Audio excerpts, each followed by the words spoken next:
Bismillahirrahmanirrahim. Assalamualaikum warahmatullahi wabarakatuh. Halo semuanya, perkenalkan nama saya Indriani dari kelas 1010. Di sini saya akan menyampaikan rangkuman materi pendidikan agama Islam dan budi pekerti. Kelas 10 Kurikulum Merdeka bab 5 yang berjudul Meneladani Peran Ulama Penyebar Ajaran Islam di Indonesia. Bab ini berfokus pada sejarah masuknya Islam ke Nusantara, peran penting para ulama, dan nilai-nilai keteladanan yang bisa diambil dari perjuangan mereka. Meneladani peran ulama penyebar ajaran Islam di Indonesia. 1. Masuknya agama Islam di Indonesia. Ada beberapa teori mengenai waktu dan asal masuknya Islam ke Nusantara. Yang pertama, teori Gujarat dari India. Islam masuk ke Nusantara sekitar abad ke-13 Masehi melalui pedagang dari Gujarat. Bukti utama adalah batu nisan Sultan Malik Al-Saleh, raja pertama Samudra Pasai, dan nisan lainnya di Jawa yang memiliki kemiripan dengan batu nisan di Gujarat. Teori kedua, teori Mekkah atau Arab. Teori Mekkah berasal dari Arab. Islam masuk lebih awal, yaitu sekitar abad ke-7 Masehi, langsung dari Jazirah Arab, Makkah atau Hadramaut.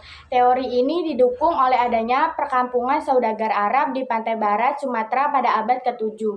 Yang ketiga, teori Persia dari Iran. Islam masuk melalui Persia pada abad ke-13 Masehi. Buktinya adalah adanya kesamaan tradisi keagamaan seperti perayaan 10 Muharram, Asyura, dan mazhab Syiah yang dianut oleh di sebagian wilayah.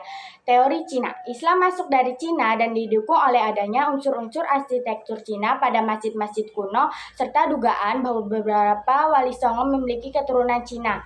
2. Strategi dan metode penyebaran Islam. Islam menyebar di Indonesia dengan cara damai dan adaptif rahmatullah lil alamin. Metode penyebarannya meliputi perdagangan melalui interaksi antara pedagang muslim dengan masyarakat lokal, perkawinan, pernikahan antara pedagang muslim yang kaya dengan putri-putri bangsawan atau masyarakat pribumi, pendidikan, mendirikan lembaga pendidikan seperti pesantren, surau yang menjadi pusat pengajaran agama, kesenian dan kebudayaan, memanfaatkan dan memasukkan nilai-nilai Islam ke dalam kesenian lokal seperti pertunjukan wayang, musik gamelan, dan sastra hikayat. Tasawuf, pengajaran tentang ketenangan jiwa dan kehidupan sufi yang mudah diterima masyarakat. Politik, mendirikan dan mengembangkan kesultanan Islam, misalnya Samudra Pasai, Aceh, Denmark, Ternate, yang menjadikan Islam sebagai dasar negara.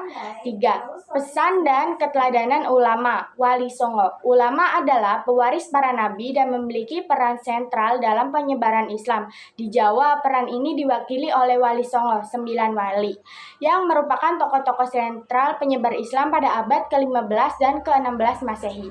Contoh ulama dan perannya. 1. Sunan Gresik Maulana Malik Ibrahim mengajarkan pertanian dan pengobatan. 2. Sunan Ampel Raden Rahmat mendirikan pesantren Ampel dan Dente, menetapkan falsafah moh limo, tidak mau lima atau meninggalkan 5 larangan, moh main, moh ngombe, moh maling, moh madat, moh madon. 3. Sunan Kalijaga paling dikenal karena menggunakan media seni dan budaya, wayang, gamelan, ukir dalam dakwah. 4.